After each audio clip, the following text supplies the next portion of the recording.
Hey guys, time for our next episode of getting healthy and wealthy at the same time. So I'm going to go really quick on the healthy because I have a lot to talk about on the wealthy side, and I promised I would do both. So as far as healthy, you have to get your water in, and you have to get your water in.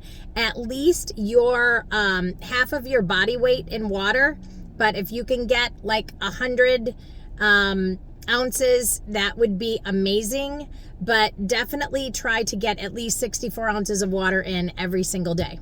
Okay, now on to getting wealthy. My tip today is be willing to do what other people are not willing to do. And this is going to set you up to be different than everyone else. And what I mean by that is, when Craig and I were first married, we just started doing things that other people weren't willing to do. I think this is a funny story, but my mother-in-law made fun of me pretty much every time she thought of this. But when Craig and I were first married, we lived in an apartment.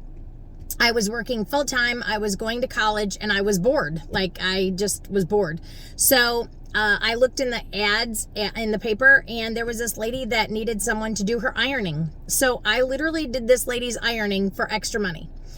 And it wasn't a lot of money, but back then, every little bit helped.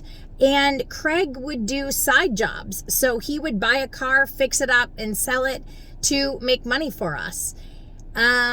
Craig actually, when I was in college, I had 3 jobs alone while I was in college, or when I was in high school, I should say. And then Craig had a spoiler business for a long time. And he would have to get up at 5 o'clock every morning before work, go take the spoilers that were primed, take them to this place 30 minutes away, come back with the ones that needed to be primed, and then the next day just repeat the cycle over. We did that for several years. I did all of the books for all of his businesses that he had. We had rental properties at one point, 14 apartments in Toledo. Again, he did all the work on them. I helped him with some of the work on those when I could with the kids. But then I did all of the book work and the taxes for all of those properties as well. I did Arbonne, right? My side business. I have done Arbonne for 21 years alongside having a day job. And I appreciate all of the friends and family who supported me through those times of that business. I could not have done it without all of you.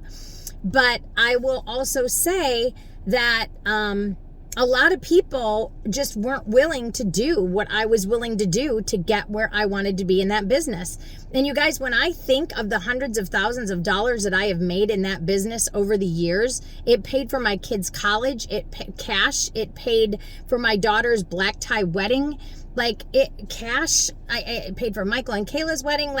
It was just crazy how it allowed us to live a different life just because I was willing to do something that most people weren't willing to do. Then we bought all the rental properties in the South when we moved to Chattanooga.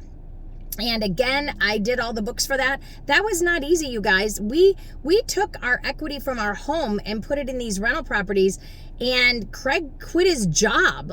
We didn't have that income that was coming in from him, and it wasn't always easy. But we've lived in apartments that most people wouldn't live in. We've lived in our own apartments.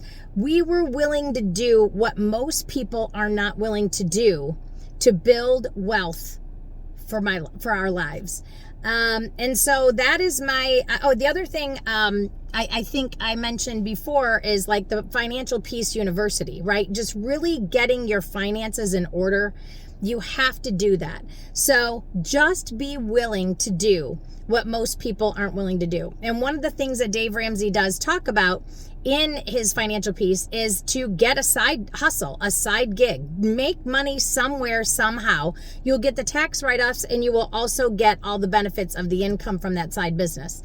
If you want to build wealth, you have got to do things that other people are not willing to do. You've got to take risks. You've got to work hard. Stop sitting around watching TV, watching other people live out their dreams while yours are going by. Live your life of your dreams by doing things that people are not willing to do.